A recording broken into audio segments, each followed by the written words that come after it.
नमस्कार दोस्तों, स्वागत है आप सभी का हमारे चैनल भक्ति ज्ञान में। दोस्तों, आज मैं आपको श्रावण मास महात्म के 9वें अध्याय की कथा का श्रवण करा रहा हूँ। ईश्वर ने कहा, हे सनत कुमार, अब शुक्रवार की कथा कहूँगा, जिसे प्राणी श्रद्धा से सुनकर समस्त विपत्ति से छूट जाता है। पांडव वंश में उत्पन्न एक सुशील नाम वाला राजा था। उसने बहुत प्रयत्न किए लेकिन पुत्र नहीं हुआ। उसकी मुकेशी नाम की पत्नी सर्वगुणों से युक्त थी।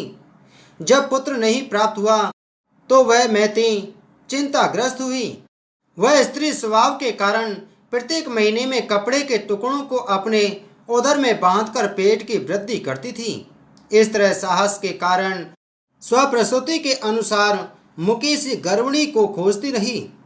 प्रारब्ध में पुरोहित की पत्नी को उसने देखा। उस समय वह गर्भिणी थी। कपटी राजा की पत्नी ने प्रसव समय में दाई के कार्य करने वाली अन्य किसी स्त्री को इस काम के लिए नियुक्त किया। पुरोहित की पत्नी ने प्रसव समय में दाई के कार्य करने वाली अन्य किसी स्त्री को इस काम के लिए नियुक्त किया। रानी ने उस सूतिका को एकांत में बहुत धन दिया तथा अपने गर्व के अनुकरण की सारी बातें कह सुनाई। राजा ने उधर अपनी पत्नी रानी को गर्भवती जानकर पुंसवन तथा सिंहजोन्य ने बड़े प्रसन्न मन से किया। पुरोहित की पत्नी का प्रसव का समय नजदीक आया। यह सुन उसी तरह रानी ने भी वचन रूपी कार्य किया। पुरोहित की स्त्री गर्भवती थी, प्रसूति की बात जानती नहीं थी, अतः दाई की वाणी का पालन करती थी। पुरोहित की स्त्री के वंचना करने के लिए दाई ने उसके नेत्र बांध दिए। उत्पन्न हुए पुत्र को किसी के द्वारा राजमहिषी के समीप भिजवाया। इस प्रकार राजमहिषी के समीप पुत्र जाना कोई नहीं जान सका। रानी ने पुत्र ग्रहण कर कहा कि मेरे लड़का हुआ और सब जगह खबर कर दी। इधर दाई ने पुरोहित पत्नी के नेत्र बंधन खोले। वह अपने 7 मास की एक पिंडी लाई थी। पुरोहित पत्नी को उसी को दिखाया तथा विस्मय और खेद युक्त वाणी से प्रसूति का आप ही कहने लगी, यह अनिष्ट हुआ है। पतिदेव से कहकर इसकी शांति करवाना। पुत्र नहीं हुआ तो ना सही। पुरोहित पत्नी को प्रसव ईश्वर चिंता हुई। क्या इसने कपट किया? यो संदिग्ध अवस्था में थी। ईश्वर ने सनत कुमार से कहा, राजा ने पुत्र की उत्पत्ति सुनी तो जात कर्म संस्कार आदि करके ब्राह्मणों को गज अश्व रथ आदि दान दिया। जो कैदी जेल खाने में थे उन्हें प्रसन्नता पूर्वक छोड़कर सूर्यकांत में नामकरण आदि संस्कार किए। राजा ने उसका प्रिय व्रत नाम रखा। श्रावण महीने के आ जाने पर पुरोहित पत्नी ने शुक्रवार के दिन भक्ति द्वारा जीवंतिका का अर्चन किया। दीवाल में बहुत लड़कों के समीप जीवंतिका मूर्ति लिखवाकर पुष्पमाला से अर्चन कर 5 दीपक बनवाकर उनमें दीपक जलाती तथा आप भी गेहूं के पिसान के दीपक को घृत में पकाकर भोजन किया। अक्षत फेंक कर कहा, जहाँ भी मेरा लड़का हो मेरा करना निदे, हे जीवंतिका उसे रक्षित रखना। यूँ प्रार्थना कर कथा श्रवण कर यथाविधि विसर्जन किया। जीवंतिका के प्रसाद से बालक दीर्घायु हुआ। उस रोज से जीवंतिका देवी उस पुत्र की मात्र गौरव से रात दिन रक्षा करने लगी। यूँ कुछ काल बीतने पर राजा मर गए। पितृभक्त पुत्र ने पिता की पारलौकिक क्रिया की। फिर मंत्री पुरोहितों ने प्रिय व्रत को राज सिंहासन पर बैठा दिया। उसने प्रजा की रक्षा तथा कुछ काल तक राज कर राज का भार वृद्ध मंत्रियों को दे पितृ ऋण से मुक्त प्राप्त करने के लिए भक्ति द्वारा गया जाने की इच्छा की। उसने राजकीय वेश छोड़कर कार्पटिक वेश बनाकर यात्रा की।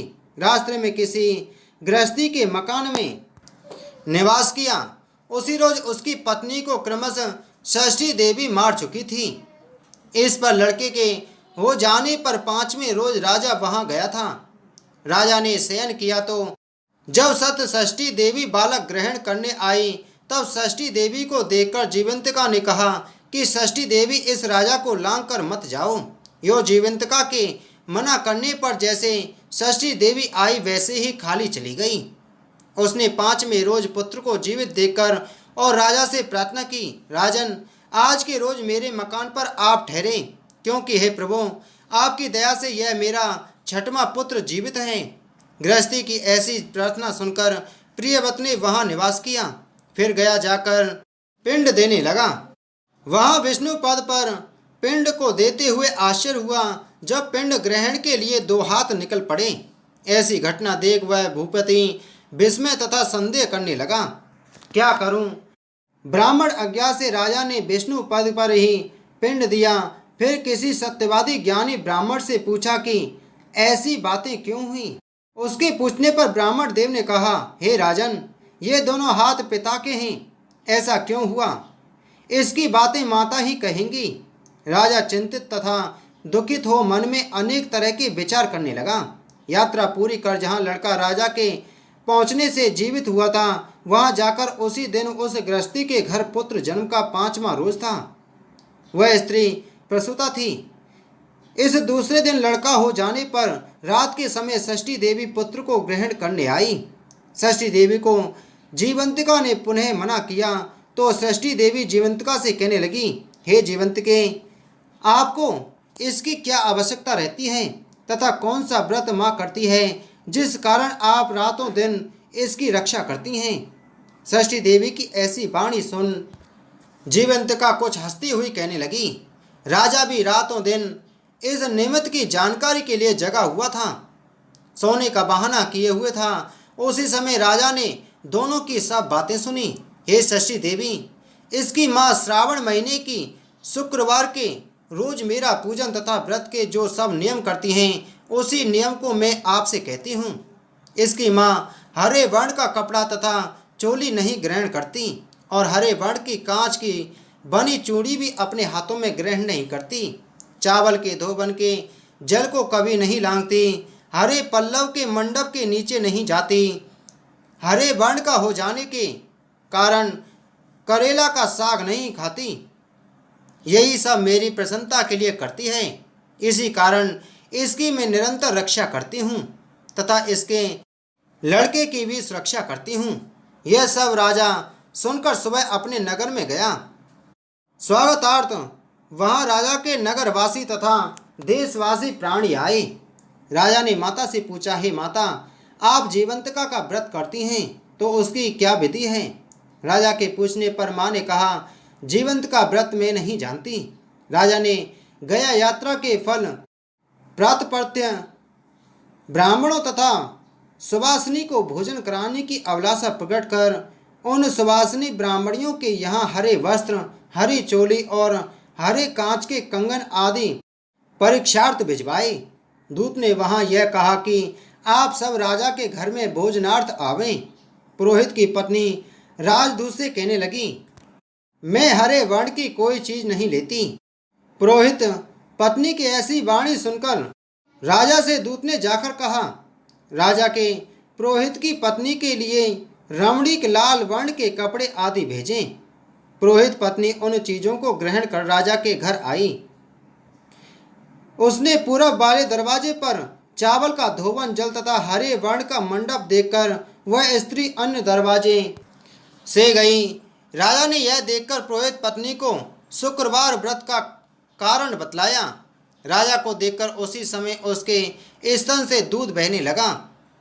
उन स्तनों की दुग्ध धारा से वह राजा अच्छे प्रकार सिंचित हो गया।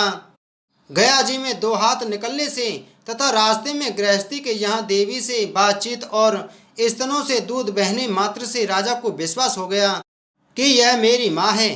राजा ने गृह में रक्षा करने वाली माँ के समीप जाकर बड़े विनय से पूछा, हे माता, भय मत करो। मेरे जन्म समय की बात सुकेशनी ने तत्व रूप से कह दी।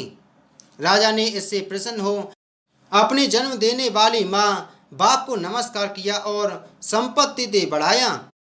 इससे दोनों बड़े आनंदित हो एक दिन रात में जीवंतिका से राजा ने प्रार्थना की कि हे जीवंतिका, मेरे जन्म देने वाले पिता हैं तो गया में क्यों 2 हाथ निकले।